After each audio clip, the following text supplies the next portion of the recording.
Good people of Atlanta, we must never forget that Anthony Bourdain killed himself. Anthony Bourdain had the greatest job that show business ever produced. This nigga flew around the world and ate delicious meals with outstanding people. That man, with that job, hung himself in a luxury suite in France. They say 2000 party over, oops, out of time. So tonight I'm gonna party like it's 1999. I knew a nigga in high school that was an urban genius. This motherfucker's grades were so good, he got all the way from the hood to an Ivy League school with a full scholarship. From there, the motherfucker got himself into one of the best law schools in the country. And when he was in law school, he met a woman and they fell in love. And they were gonna get married. I remember him telling me about it. He was home for Christmas. And I told him, I said, my man, save that bitch for later in your life.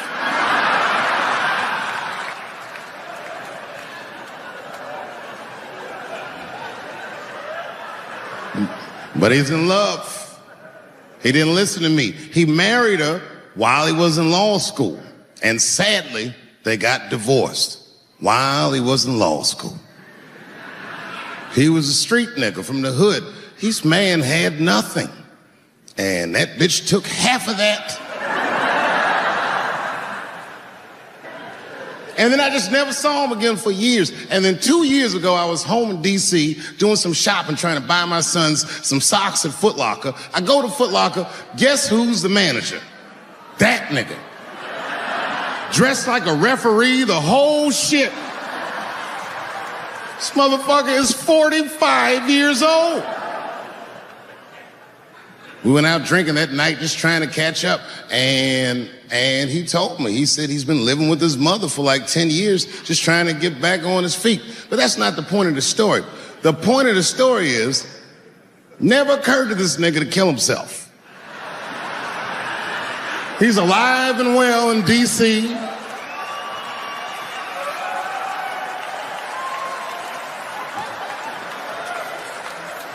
I even suggested to him that he should try it out. Like, I don't know, nigga, you might,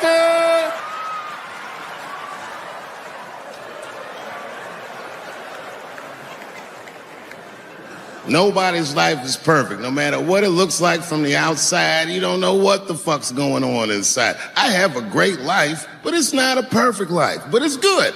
My shit's like an above ground pool. You ever seen one of them? Yeah, it's a pool.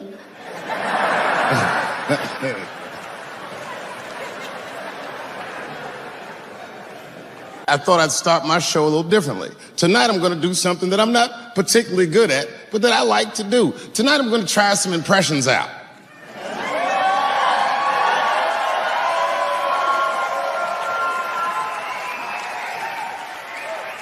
I only got two. All right, the first impression's kind of dumb, but I like it. This is my impression. You ready? This is my impression of the founding fathers of America when the Constitution was being written. You ready? Here it goes. Hurry up and finish that Constitution, nigger. I'm trying to get some sleep.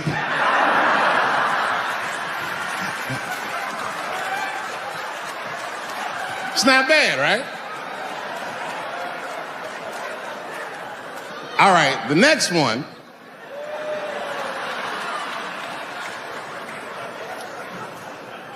The next one's a little harder. I want to see if you can guess who it is I'm doing an impression of. All right, let me get into character. You got to guess who it is, though. Okay, here it goes. Hey, if you do anything wrong in your life, and I find out about it, I'm going to try to take everything away from you. And I don't care when I find out. Could be today, tomorrow, 15, 20 years from now. If I find out, you're fucking finished. Who's that? That's you. That's what the audience sounds like to me. That's why I don't be coming out doing comedy all the time, because y'all niggas is the worst motherfuckers I've ever tried to entertain in my fucking life. Oh. Goddamn sick of it. This is the worst time ever to be a celebrity. You're gonna be finished. Everyone's doomed.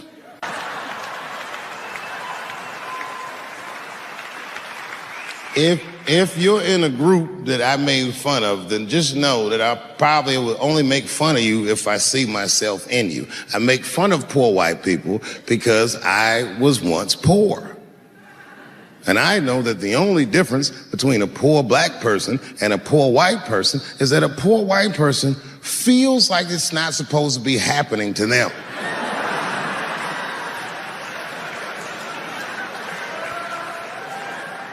Everything else is the same.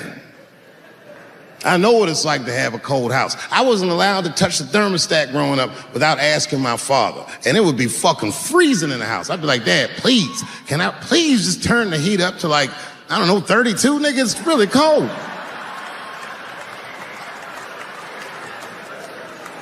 And my dad would say, just put more clothes on, David. Got all three of my outfits on, nigga. When you look at me, I'm freezing up here. And he said, just don't think about how cold you are, David. And I said this, I didn't say it to him, but I said it in front of him so he could hear it. I said, I fucking hate being poor. And my dad got really upset. He didn't scream or holler, that wasn't his way. He just threw his newspaper on the floor and he said, David, David, David, you are not poor. He said, poor is a mentality. He said it's a mentality that very few people ever recover from. Don't you forget it, son. You are broke.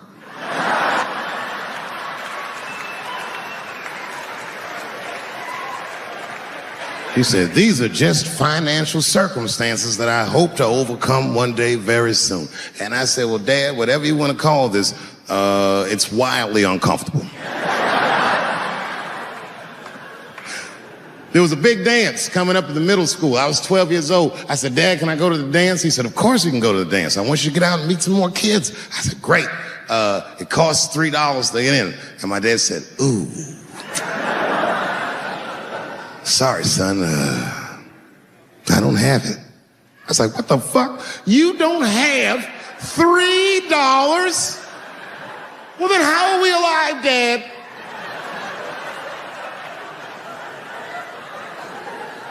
Wish I found some way out of this hell. I'd do anything to not be poor. I will show Michael Jackson my anus if I get a chance. I just gotta get out of this hell. Dad said, if you want to go to the dance bad enough, I tell you what, there's some money in the change jar, get the money from there. I was 12 years old, that's what I did. I showed up to the dance early. There's a long line of kids waiting behind me while I'm at the door trying to count out 300 pennies to get inside. I will never forget this shit as long as I fucking live. Oh man, you know, if you've been poor, you know what that feels like. You ashamed all the time. Feels like it's your fault. And all them kids was laughing, ha, ha, ha. Look how poor Dave Chappelle is.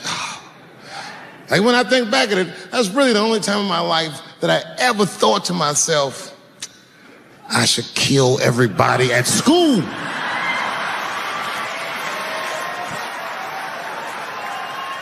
I am not saying that to say that trans women aren't women.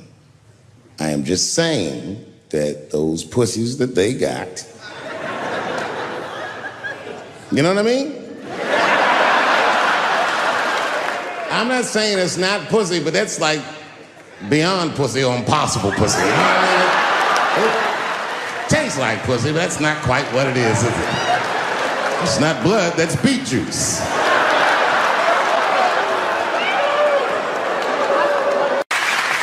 But I can't say the word faggot. And she said, because, David, you are not gay. I said, well, Renee, I'm not a nigger either.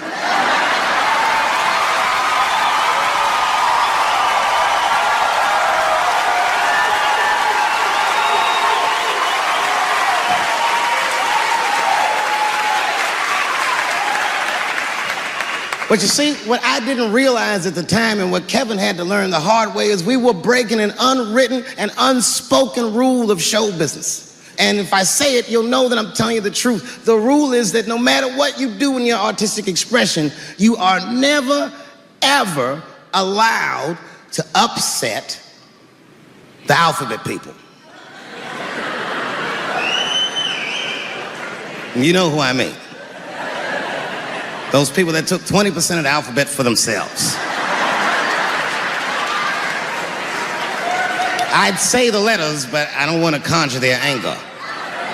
It's too late now. I'm talking about them L's and them B's and them G's and the T's.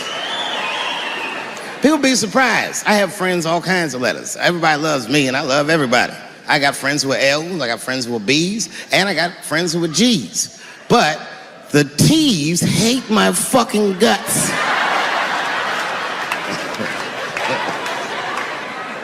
And I don't blame them. It's not their fault, it's mine. I can't stop telling jokes about these niggas.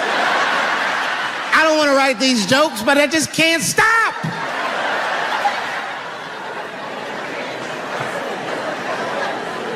You know, you hear all those letters together all the time, LBGT, LBGT, and you think it's just one big movement. It's not. All those letters are their own movement. They just travel in the same car together. And my guess is,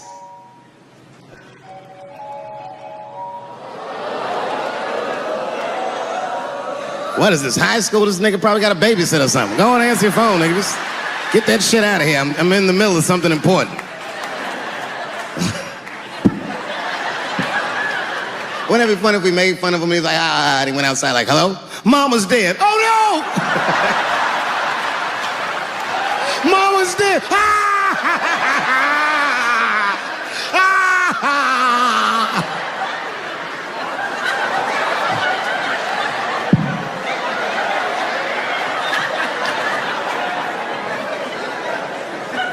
That was a weird time phone call, wasn't it? It's like his phone is gay.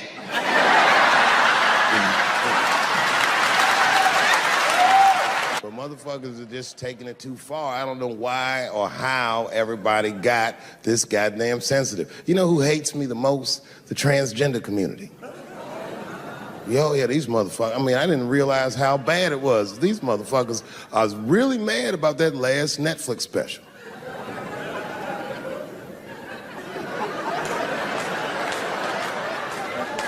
It's tough, man. I don't know what to do about it because I like them. I always have. Never had a problem with them. You know, just fucking around. As a matter of fact, I think I make fun of everybody. And I mean, as a group of people, they have to admit, it's kind of fucking hilarious, man. I'm sorry, bro. It's like, I've never seen somebody in such a hilarious predicament not have a sense of humor about it. They're born feeling like there's something other than they're born as, and that's kind of funny, you know? I mean, it's funny if it's not happening to you. It's like that white black bitch that's in the news all the time. Rachel Dolezal. She's a white woman, but then she dressed up like a nigga and shot her way up to the very top of blackness. And I always wanted to meet her just so I could understand. I just wanted to like have dinner with her so I could just look in her eyes and call her a nigger to her face. The fuck is that bitch talking about? I identify black. That is trans talk, ladies. Stop biting. Stop biting. There's a big difference between her and a trans. The difference between her and a trans is I believe transgenders. I don't understand them either, but I know they mean what they say. Them niggas cut their dicks off. That's all the proof I need. I've never seen somebody just throw their dick away. Don't need it.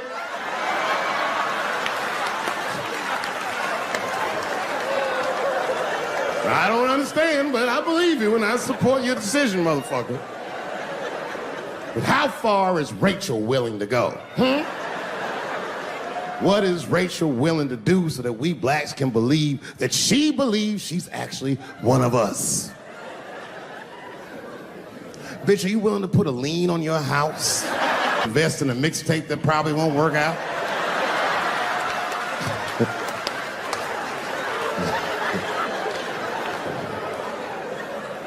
She didn't even change her name. Didn't even change her name. Her name is Rachel. I can't believe in that name. If you want my support, you're gonna have to change your name to the blackest shit I've ever heard. Bitch, you're gonna have to change your name to Draymond Green. I don't know a blacker name than that. That shit is black on paper. If you type Draymond Green into Airbnb, that shit will log off automatically.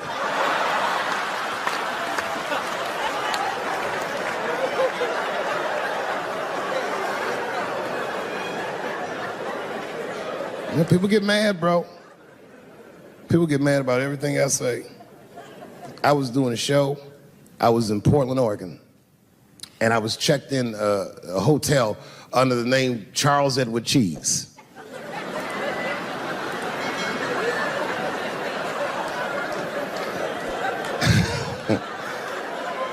I came back, and there was a note. It was like a letter on my desk. It was addressed to Mr. Cheese.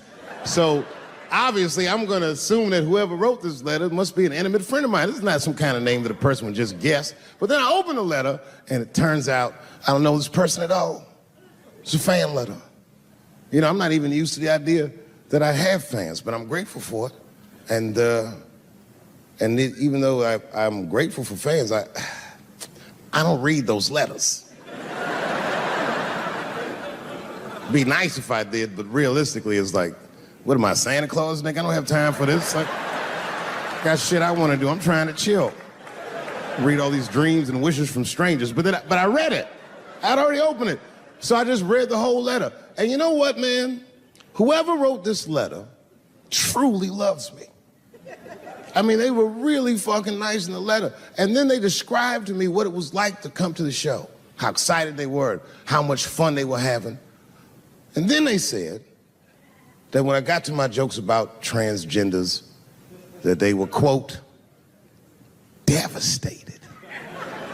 Because it turns out that whoever wrote the letter was transgender. Now, I'm going to be real for a second. You got to understand, I never feel bad about anything I say up here.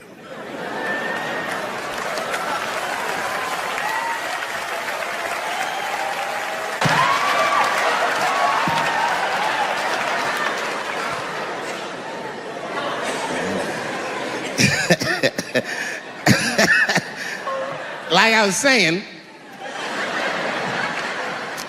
my guess is the G's are driving that car. That makes sense to me, because there's white men in the G's. And these people are trying to get around discrimination and oppression. And you know how white dudes are. We know these roads. In fact, we built these roads.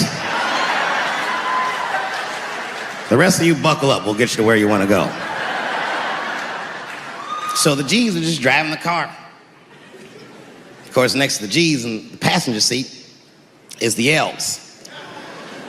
Everybody likes the L's, except for the G's. I don't know what that's about. I just know the G's don't like them that much. And the G's always say like little subliminal digs on them. It's unnecessary shit. It's not mean, but you know what I mean? They just be like, I wouldn't wear that.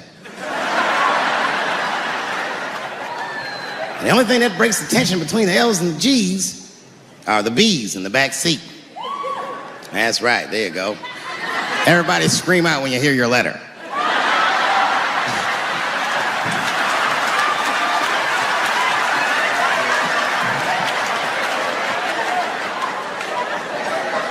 If it's one thing that the L's and the G's agree on, is that the B's are fucking gross. They seem greedy to the L's and the G's, you know what I mean? They're just sitting in the backseat like, yeah, man, I'll fuck anybody in this car. What's going on, man?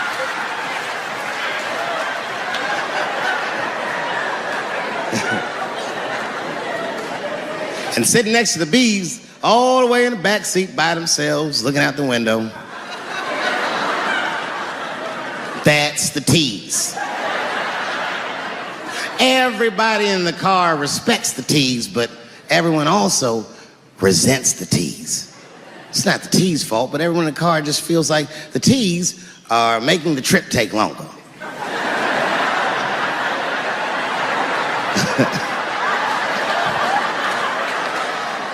Anything the tease say gets on everybody's nerves. And then the tease don't even say anything bad. They just be in the back talking to himself.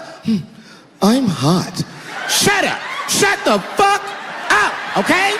Just roll the window down, you bitch. I don't know what you... What? Just said I was hot. Can you pull over at the next exit? I need to use the restroom. There is not a restroom for you for 4 states, nigga. Will you just shut the fuck up so we can get where we're going?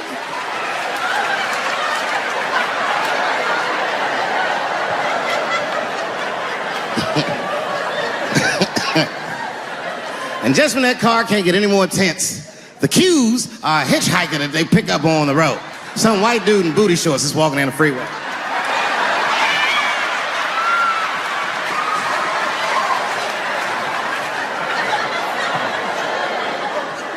The G's see him.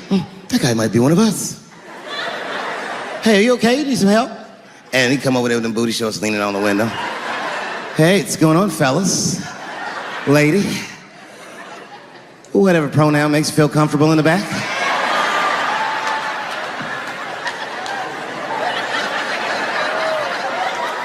Yeah, I don't really know where I'm going. I don't know if I'm gay or I'm straight or whatever. All I know for sure is that I really want to get in this car.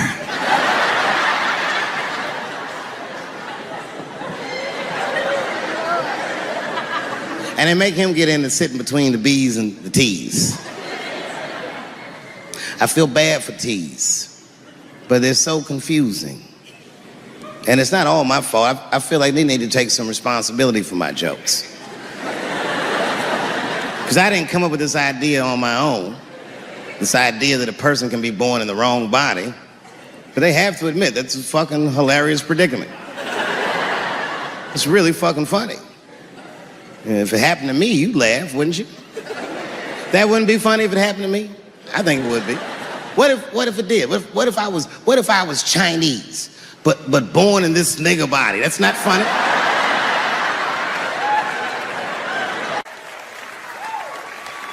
And I would never admit this to you if I hadn't locked your phones up. But it was the weirdest thing. Like when I read this letter, this shit made me feel bad. I didn't feel bad about what I said, you understand? I felt bad that I made somebody else feel bad. To be honest, I don't even know what I said that upset that person. I have so many transgender jokes.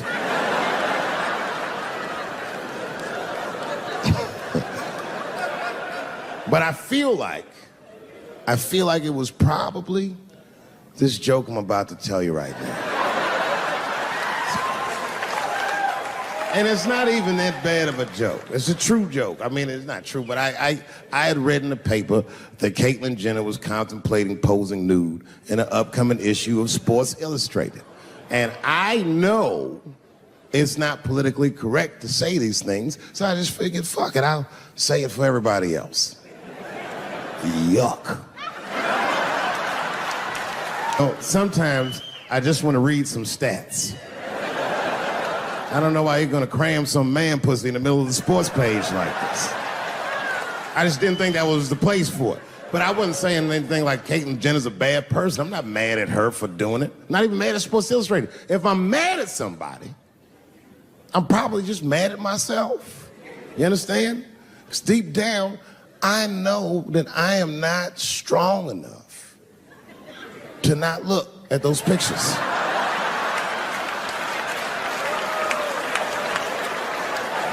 And I don't think I'm ready to see what she's trying to show me. So Caitlyn, goddamn it, if you go through with this thing, Bitch, you better go hard or go home. I want you to go all the way. Hustler style. Do you know what hustler style means, miss? That means spread the lips.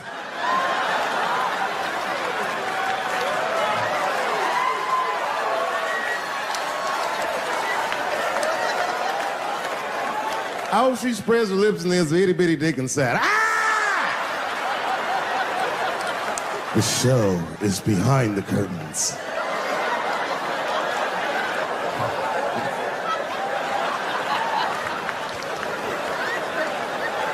I don't know what I said that upset that person. But I'm gonna tell you something.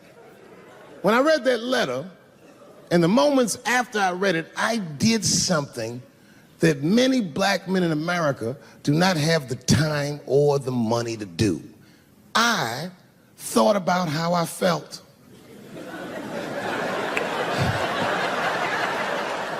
I asked myself a very basic question that I don't think I ever directly contemplated. I said, man, Dave, if you're writing all these jokes, do you have a problem with transgender people?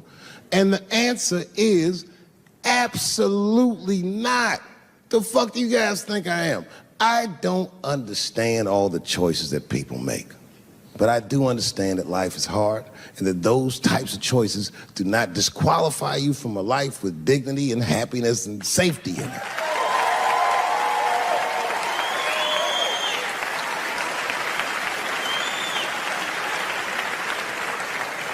But if I'm honest,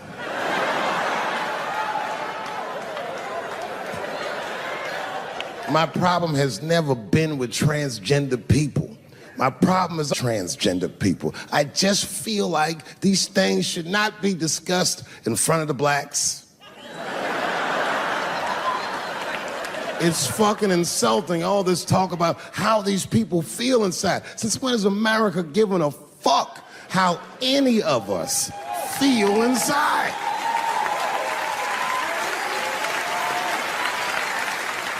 And I cannot shake this awful suspicion that the only reason everybody is talking about transgenders is because white men want to do it. That's right. I just said that. If it was just women that felt that way, or black dudes and Mexican dudes being like, hey, y'all, we feel like girls inside, they'd be like, shut up, nigger. No one asked you how you felt. Come on, everybody, we have strawberries to pick. It reeks of white privilege. You never asked yourself why it was easier for Bruce Jenner to change his gender than it was for Cassius Clay to change his fucking name?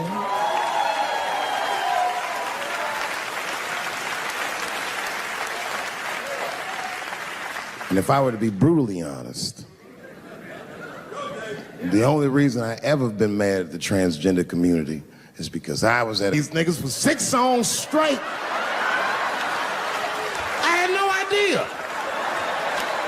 And then the lights came up and I saw them knuckles. I said, oh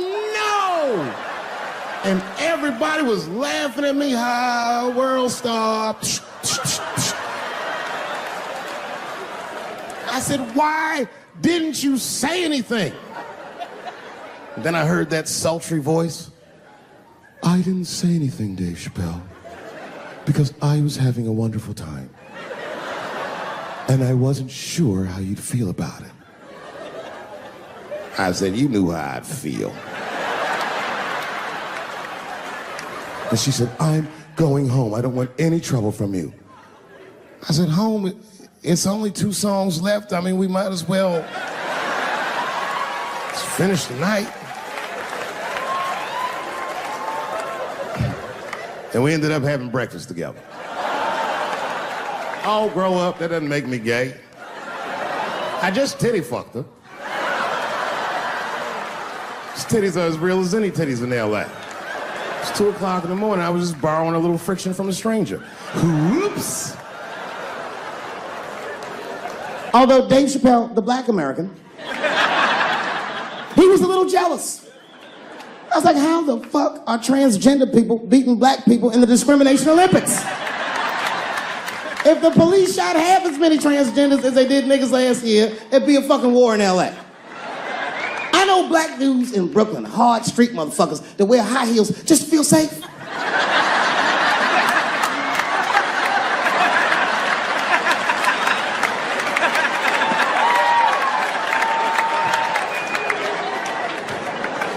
Transgenders are gangsters. I used to do business with a transgender in Hollywood. Man, everybody would be scared of her in the boardroom. She'd walk in there, newly minted woman, high heels, purse. Wouldn't say anything to us, just walk around the conference table looking mean as shit.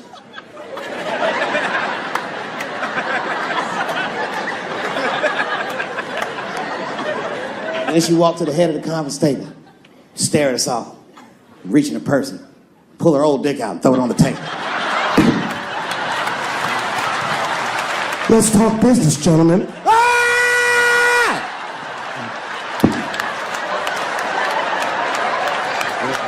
Shit is scary as fuck. If your best friend pitched that to you, you'd be horrified. Yo, nigga, let's go to the hospital and cut our dicks off and make pussies out of them shits. What? Can't we just get matching jackets or tattoos or something? Sure, that's what you want to do? There's only one way to find out, nigga. Wu-Tang, bow, bow.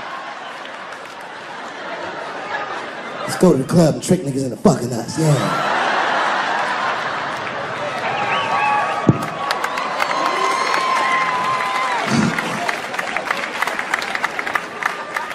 The third time I met O.J. Simpson.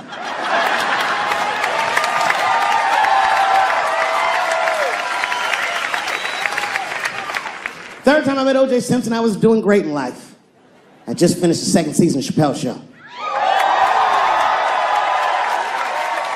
Man, those were good days. I was playing a comedy club in Miami, the Improv. I don't know if you've ever been, but if you have, you'd know. The door for the green room is right on the stage. Can you imagine such a thing? If I walked out of the door of the green room, bam, I'm just right here. It's right from the dressing room. And I did that. I walked out, and the whole crowd was like, hooray! And I looked, ma'am, as close as you are to me, I saw him as soon as I came out, the juice. And I saw recognition in his eyes, and it filled me with pride that he knew who I was. I didn't acknowledge his presence because it was a white audience, and I didn't want to start a panic. But I did my show. Show went great. I said, good night, everyone. They all said, yay! And I didn't say nothing to OJ, but I just gave him a signal, let him know I knew he was there. And I walked into the green room, and OJ was already in there. I was like, how the fuck is this possible? I was scared. And then my friends came in, and we all started talking. We sat down on the couch, and I'm just telling you what I saw with my own eyes. You can believe me or not believe me. But in my experience, O.J. Simpson, one of the nicest men I'd ever met. He was nice to me. He was nice to my friends. The conversation was filled with warmth and levity, humor, and wisdom. We talked for 90 minutes, and then suddenly the Juice said, you know what? I've got to be going. But it's good to see you again, and I'm glad things went so well. I said, thanks, Juice. And my friend said, yeah, goodbye, Mr. Juice. They're new to the game. He said, no, thank you for your hospitality. Good night, guys. And we said, good night. And he just walked out of the room. And as soon as the door closed, we all looked at each other like, that nigga did that shit. I could feel like murder in the room. But you know what I like about San Fran, and the reason I picked this city to do my special was because of all the major cities in America, somehow people get along here better than anywhere else I've seen in the country. That's right. That's right.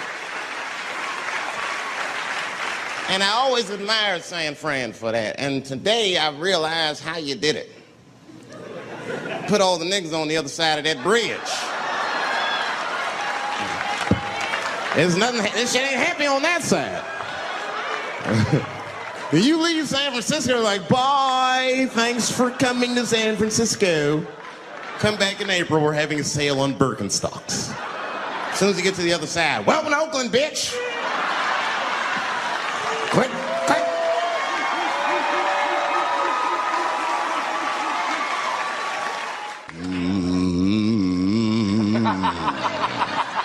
You know, that's just my grandmother used to sing that when she cleaning up. That's a Negro spiritual. Black work song.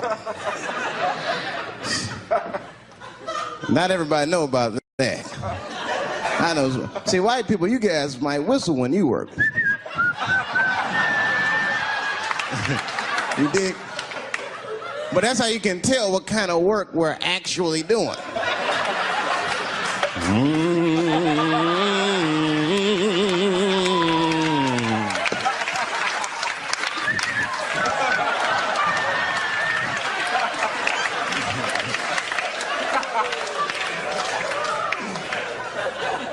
I study that kind of shit. I do. Anything that has to do with race. I read a little here, see a little there. And I travel. That's always good. Traveling has made me a racism connoisseur, if you will. You know, it's different from region to region. Anyone ever been down south? So you guys know what I'm talking about. Now, the racism down there is just fucking, it's perfect. It's due to a perfection. It's comfortable, it's out in the open. There are no secrets in Mississippi. Everybody knows the deal. Morning, nigger. Morning, sir.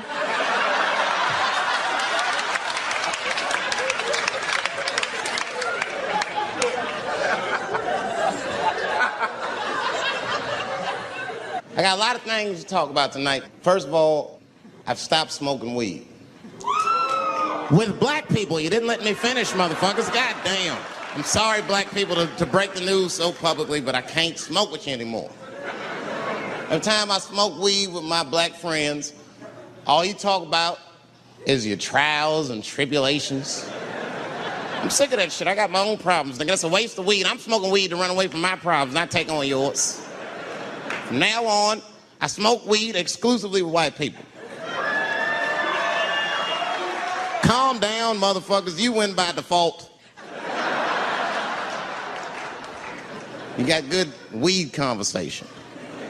All white people talk about when they get high is other times that they got high. I can listen to that shit all night. Dude, remember at Frank's last week? It's fucking smashed, man. And catalogs everything they drink. 2 shots of Jaeger, tequila, 4 bong hits, man, beer, cheeseburger. That shit is great. Only bad part is you cannot pass out around white people. Every time white dudes pass out around each other, they always do some borderline gay shit when the guy's asleep. Frank fell asleep, so we stuck a carrot in his ass and put shaving cream on his balls. Why, motherfucker? Why would you do that to a friend of yours? He trusted you enough to sleep around you. You gonna put a carrot in his ass? Is that nice? I tell you right now, if I put a carrot in a black dude's ass, a nigga will kill you when he wakes up for some shit like that. That is an automatic death sentence on the street. It's a rap for you. I'm gonna kill that motherfucker. I thought y'all was friends, baby. What happened? I fell asleep at his house, right? We was drinking, and I fell asleep at his house, and while I was sleeping, right? I'm just gonna kill that motherfucker, all right? That's all you need to know. And fuck carrots. Not up here. You hit the big cities, man. It's different. It's always a secret. And we should do like them. We should keep our shit out in the open, then a little. I mean, with limits. You don't want to say whatever comes to your mind. That might be a little much. White dude be walking down the street minding his business, and the brother walk up to him, hello. You white oppressor, you slave master rapist of Africa. Why, hello, my big lip spear chucking friend. Touche, hunky. So, Whitey, what did you do today, huh? Oppress a new land and make the people there Christians against their will?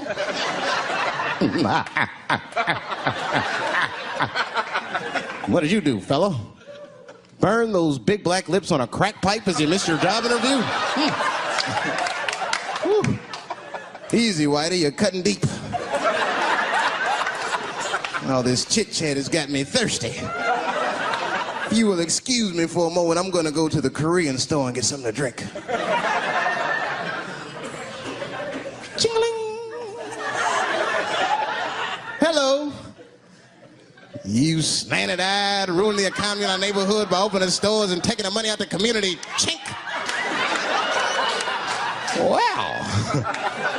Good afternoon, you browse around but never buy anything. Suspicious looking nigga. After a while, that might be too much. One of my first white friends, like, in my life, man. He was a good dude, too. He moved to Silver Spring from Utah, of all places. I guess his family was affiliated with that Mormon church they got down there, and me and him used to hang out. And one day I was at his house, we were just hanging out, and Timmy says, Dave, why don't you stay for dinner tonight? I said, oh, man, I'd love to, but I can't. If I'm not home before dark, my mother will kill me. That was a lie. My mother had several jobs. I hadn't seen her in like 3 or 4 days. And the only reason I lied to Timmy was because at that point in my life, it was my experience that white dinner wasn't delicious.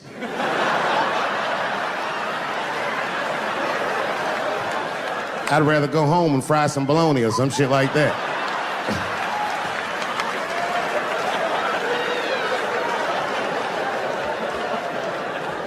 But then old Timmy threw me a curveball I wasn't expecting. He said, it's too bad you can't stay, Dave, because Mom made stovetop stuffing.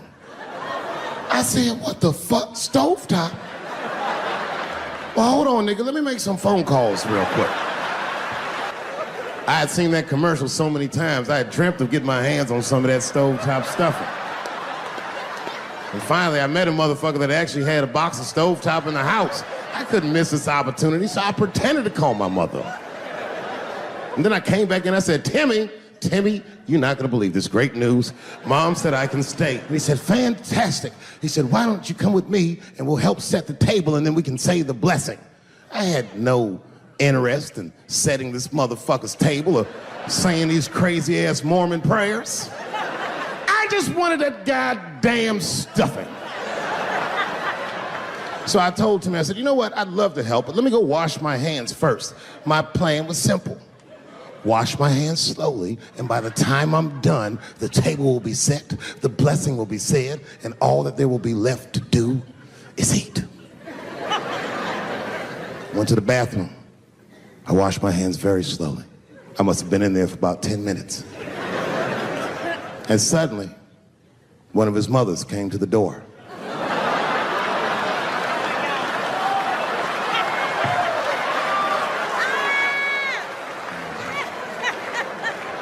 She was like, hi, David, right? I said, yes, ma'am. She said, Timmy tells me that you're planning on staying for dinner. I said, I hope that's not a problem, ma'am. She says, no, it's no problem. In fact, we'd love to have you. It's just that we weren't expecting company.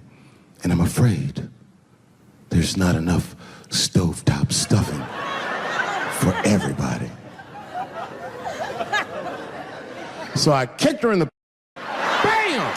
Ladies and gentlemen, I told you I'm dope, nigga. I told you what I was gonna say and you still didn't see it coming.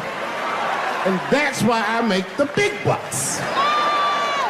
People only see the surface. They see the division in our foods. Just because I eat chicken and watermelon, they think that that's something wrong with me. Let me tell you something. If you don't like chicken or watermelon, something is wrong with you, motherfucker. There's something wrong with you. Where are all these people that don't like chicken and watermelon? I'm sick of hearing about how bad it is. It's great. I'm waiting for chicken to approach me to do a commercial, nigga. I'll do it for free, chicken. It's the least I can do. They make fun of Latin people for eating, what y'all eat? Beans, rice, corn. Listen, that's not a reason to hate a motherfucker, all right? It's funny, but it's not a reason to hate. The only reason these things are even an issue is because nobody knows what white people eat. You've been very good at keeping that shit a secret amongst yourselves. I study white people. You don't know that. I'm writing a paper on you. Not even for school, nigga, just to do it, just to get, I'm doing this independent research. I'm spending my money, that's why I'm working so hard. I follow you around grocery stores. They freak out. I just try to peek in the cart. They always say, get away from my cart, nigga. What are you looking at? Chicken and giblets are over there. You must be lost. These are vegetables.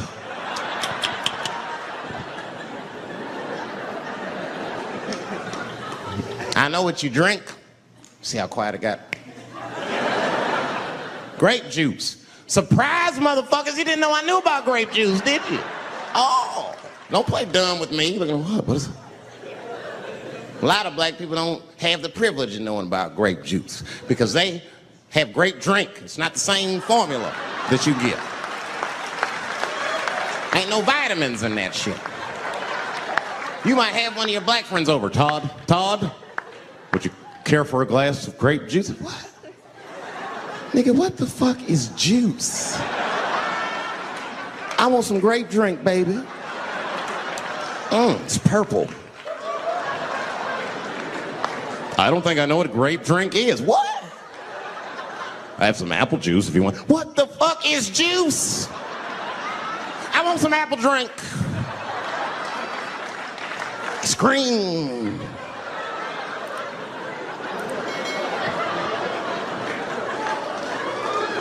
Remember that commercial for Sunny Delight when all the kids run in from outside playing and they all run to the fridge?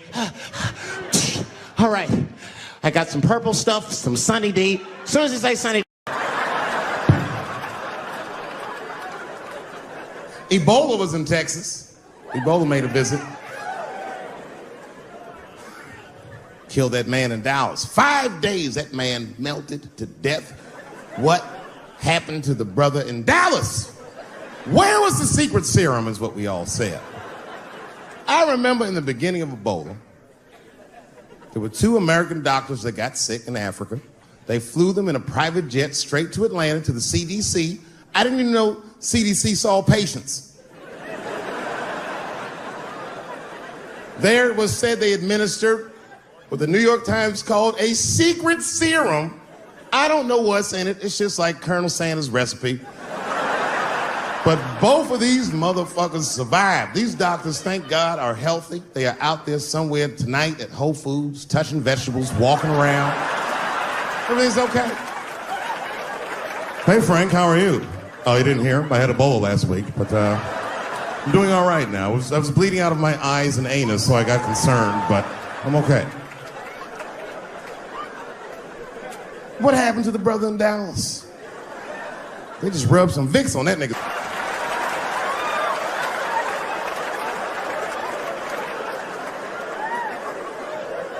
I knew he wasn't gonna make it. I already know. Sad. I saw in the New York Times, they said Ebola is the new AIDS. Whew. Isn't that something? Here I am thinking that old AIDS was working just fine. And they already have a new AIDS out. Isn't that amazing how they do that? Isn't it weird how there's a disease that just starts in 1980 and it doesn't kill anybody but niggas, fags, and junkies? Isn't that a fucking amazing coincidence that this disease hates everybody that old white people hate?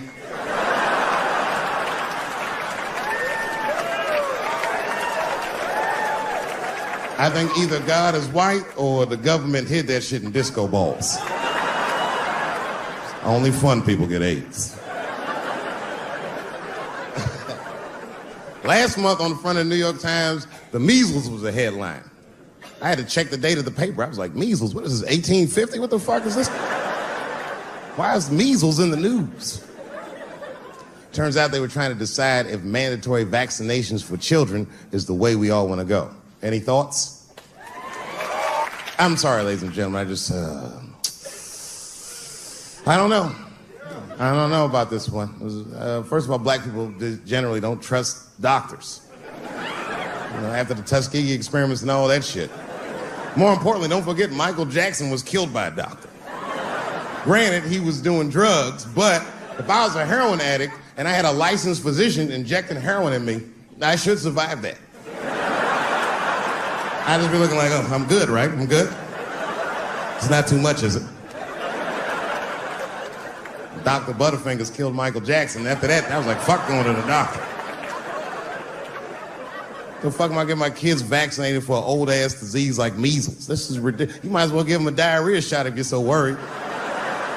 Diarrhea has a bigger body count than the measles do. You know, diarrhea is funny today, but 100 years ago, if your ass had diarrhea, you were a goner. There was like a 0 chance of survival. You get that first squirt, uh-oh. Better start getting my affairs in order. But I don't have much time. It's diarrhea. It's very serious. You just watch your buddy slowly die in a pool of his own shit. I give up diarrhea. Nowadays, your buddy will just be like, oh, we got diarrhea. Just eat a banana, nigga. Drink some water. Let's get to the club. Still make last call. Tough time for the blacks.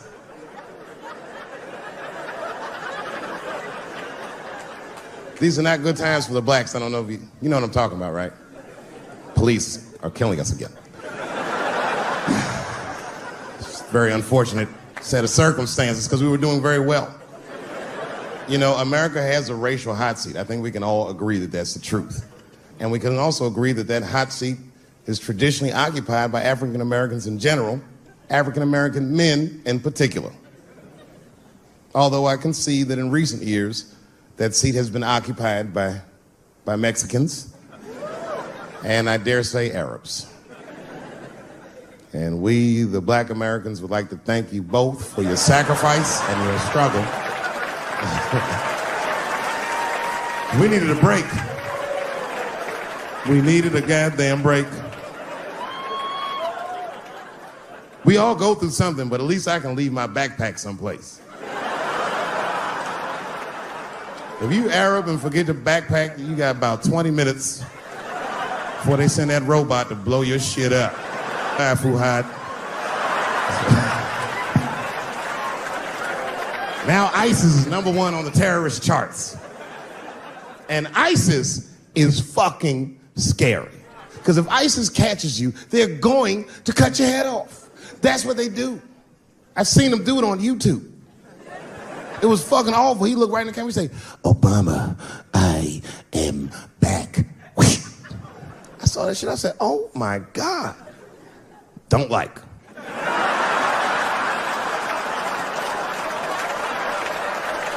How is this guy cutting people's heads off on YouTube? I can't even post a dick pic, and this motherfucker is decapitating people. I'm gonna have to change my settings. You know, everyone has it hard, but I think harder than black people and harder than Arabs and harder than Mexicans, you know who has it the worst? Fat black people.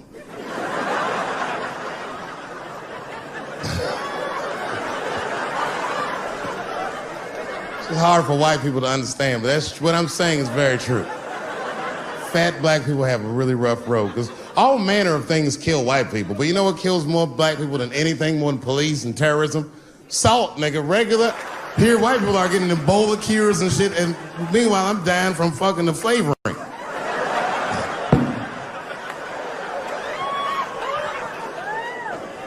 Look, honestly, I'll stop talking about it. Let me say this, though. Let me just say this. Can we all just say that we've seen it coming? Were you surprised? It's like when that guy threw that banana at me. Do you think I was surprised? Hell no. I've been in show business 30 years. I was expecting this banana. I knew one of these nights, it's like somebody gonna throw a banana at me one of these nights, niggas. Because that's how it starts, with the name calling. Like that Paula Deen. Remember Paula Deen got fired from the Food Network? If you know anything about show business, it is really hard to get fired from the fucking Food Network. And they dropped that bitch like a hot potato. All because she called somebody an N-word 30 years before she had a show. I don't know who she said it to, but whoever it was just looking at her like, I'm gonna get you for this bitch. That shit came back 30 years later like a Bill Cosby rape and sunk her battleship.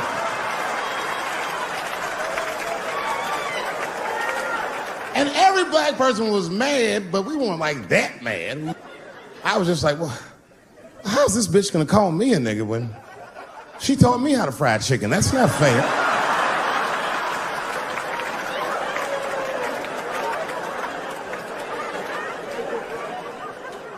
think Donald Sterling shit was more serious. Remember Donald Sterling? He used to own the Clippers, and then he got caught on a secretly recorded tape saying some very unsavory things about African Americans. And there's a lesson in that for all of us. The lesson is, if you are old and white and racist in this great country, whatever you do, don't tell your black girlfriend about that shit, because that's who made the tape. She recorded all that shit, and the tape was terrible. He was like, stop bringing these black guys to my games. First, we're all confused, like, well, how the fuck are you gonna have a game without us? But it turned out that the black guy he was speaking of was none other than Magic Johnson, the billionaire. Unbelievable. Never even mentioned the fact that he had AIDS, which is... This guy must be really racist if AIDS is the footnote. Well, you gotta be careful, baby. He got the old Ebola.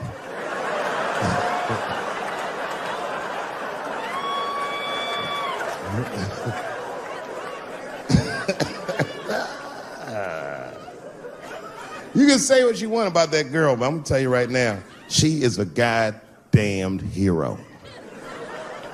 Because you might have thought these things were happening before, but now you can see it all in front of you without a shadow of a doubt. That shit actually went down. She sucked that old guy's dick. She really took one for the team on that one.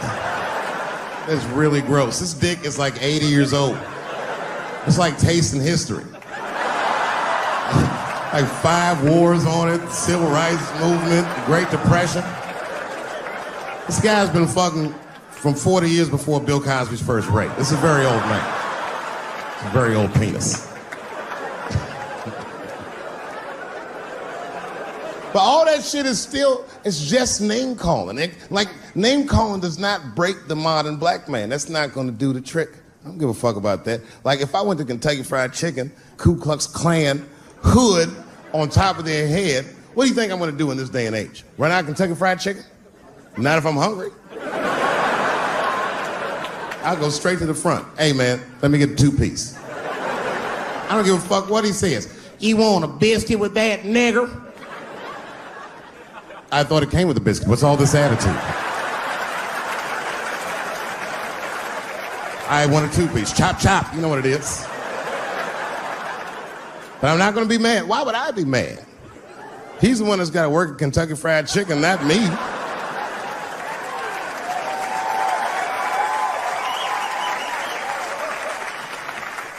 Well, how about this? What if I lived in Austin and I had a white girlfriend? It's possible in Austin. As a matter of fact, some people say it's necessary, but that's not the point.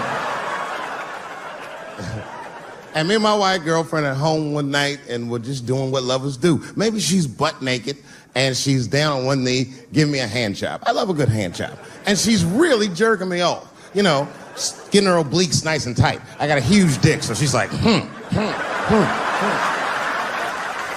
And I'm like, wow, this really feels wonderful. I think I'm gonna come. Nigger. I know, that's a tough one.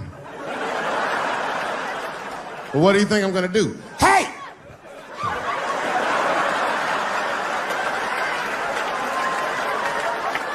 That's no time for integrity, ladies and gentlemen. I'm busting that nut in her face. I'll sort through the ethics later.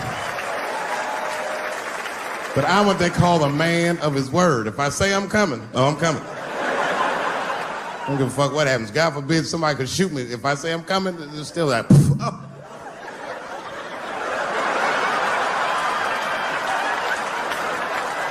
Doesn't mean I like getting shot.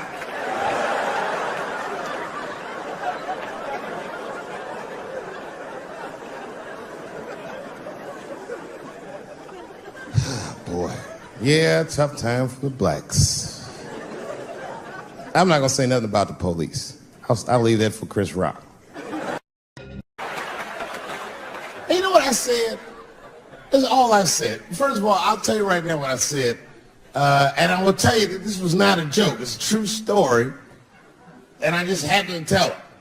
All right, what happened was I went to a gallery party, all right? I don't know who in here has ever been rich before, but these are very nice parties. You know, wine and cheese and baller conversation. And there was a few eccentric types, one of which was a very wealthy man that happened to be wearing a dress. I don't know what you call him now. He was a tranny or a drag queen, perhaps. Whatever it was, this is definitely a man. And this man was definitely on drugs. I don't know what kind of drugs he's on, but I knew he had too much. He didn't look good. It's like this, he's like, he looked sick. And all his friends were standing around him, concerned, trying to revive him. I don't know what it looked like, some kind of gay CPR, just fanning and shit.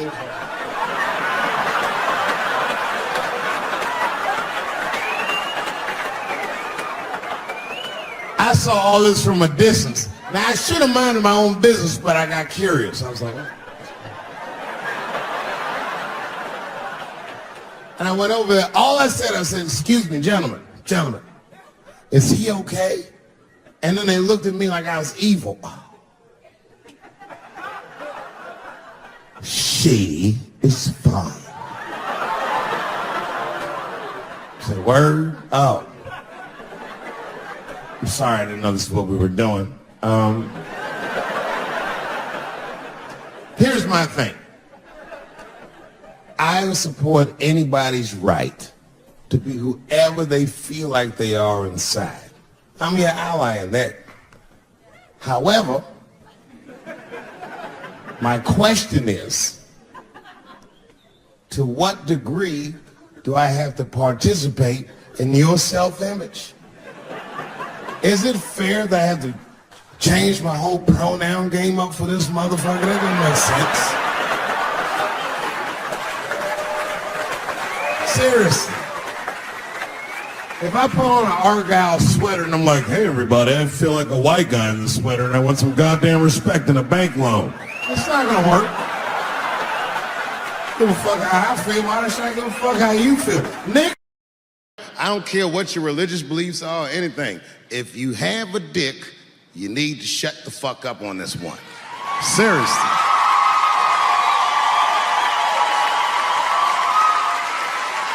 This is theirs. The right to choose is their unequivocal right. Not only do I believe they have the right to choose, I believe that they shouldn't have to consult anybody, except for a physician, about how they exercise that right. Gentlemen, that is fair. And ladies, to be fair to us, I also believe if you decide to have the baby, a man should not have to pay.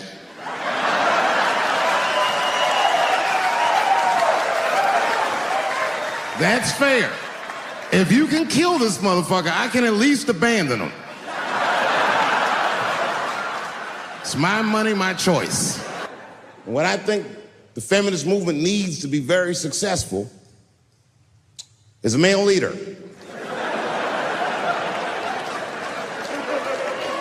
I'll do it. I will. I will lead you women to the promised land. I will make sure you get equal pay for equal work. I will make sure that nobody harasses you or fucks with you on the job. I will protect all of your interests. And all that I ask for in return is that you suck my dick. And now we're right back to square one, aren't we?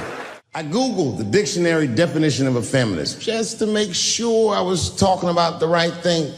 And do you know, sir, what the dictionary definition of a feminist is? I didn't either. Listen to this. Webster's defines a feminist as a human being, not a woman, a human being that believes in equal rights for women. I'm shocked that that's what that meant. Because by that definition, I would consider myself a feminist. And I didn't even know that at the time.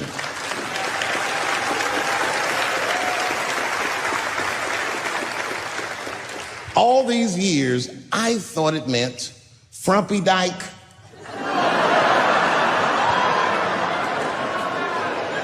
Well, that's who's always talking. To be some chick in overalls. Men are trying to rape us. Ah, not you, bitch. We please. Hey, you know what show I used to like to watch when I was little, though? Was that old Batman TV show. I used to think that was so cool, man. But I was watching it the other day, and it hit me. Kapow! Batman never fights crime in neighborhoods that need it. You know what I mean? Oh, really, man. I mean, I would like to see Batman fight crime in my neighborhood, all right? And I could see him, they just... Robin. Yes, Batman. Didn't we park the car right here, man?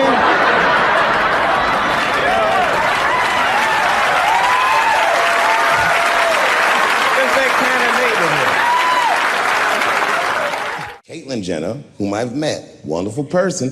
Caitlyn Jenner was voted Woman of the Year. Her first year as a woman. Ain't that something? Beat every bitch in Detroit. She's better than all of them. Never even had a period. Ain't that something? Oh, I'd be mad as shit if I was a woman. I'd be mad if I was me. If I was in a BET Awards sitting there and they're like, and the winner for Nigger of the Year, Eminem, my man. You know, America has a racial hot seat. I think we can all agree that that's the truth. And we can also agree that that hot seat is traditionally occupied by African Americans in general, African American men in particular. Although I can see that in recent years, that seat has been occupied by Mexicans, and I dare say Arabs. And we, the Black Americans, would like to thank you both for your sacrifice and your struggle. We needed a break. We needed a goddamn break. We all go through something, but at least I can leave my backpack someplace. If you Arab and forget the backpack, you got about 20 minutes before they send that robot to blow your shit up. She says, my daughter is coming home for the holidays. Oh, that's great news. I'm glad you're not going to be alone. And then she goes on and on about how great her daughter is. I guess her daughter got a new agent, and she's out in Hollywood, she's in movies and on television and all this stuff. And as she's telling me this, I'm thinking, this woman is so sweet. She probably doesn't even know who I am or what I do for a living. Because I know what your daughter's out in Hollywood doing. And then she goes, would you like to see her picture? Oh, now I don't want to see this woman's picture, but what am I going to do? I go, okay, yeah, sure, I'd love to see the picture. And I grab the picture, and this is all I say. Oh, she's very beautiful. And as she puts the picture away, she looks mean all of a sudden, like she caught me in some kind of trap. What does that face mean? And then she goes, she's transgender. And I think to myself, oh, this bitch does know who I am. Scary shit.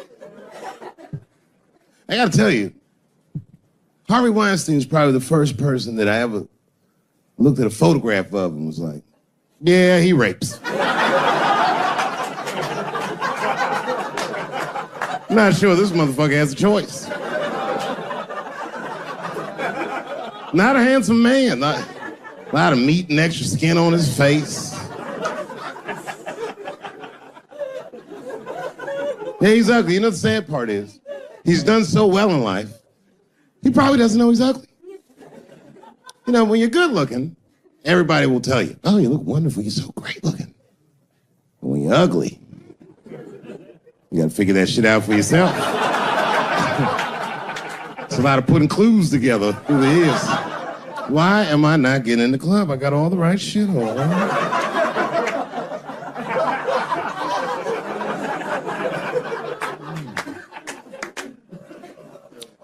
If it was Brad Pitt doing that shit, he wouldn't have heard a peep. The girl would just come back down like, I got the part.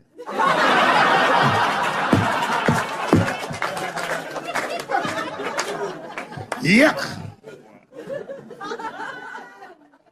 Yet, it is important that I acknowledge, ladies, you are Absolutely right. There you go. And you gotta all be mindful of that, guys, because this could happen to any of us. It could happen to me. I can see that. I see myself showing up. Hi, I'm here for my 3 a.m. with Mr. Weinstein.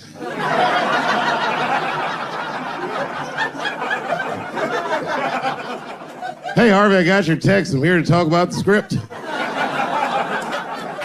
Seems like it's going to be hard to read in candlelight, but I guess I could try.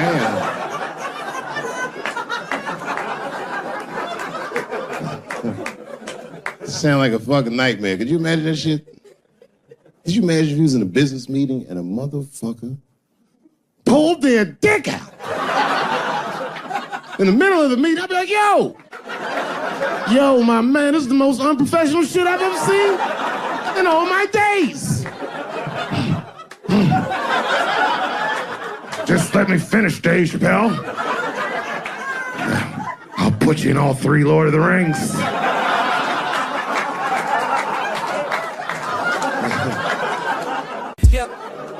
Hurry up, nigga. I have other meetings to know. I have a 4:30 a.m. at Brett Ratner's house. And, I believe it's wardrobe fitting.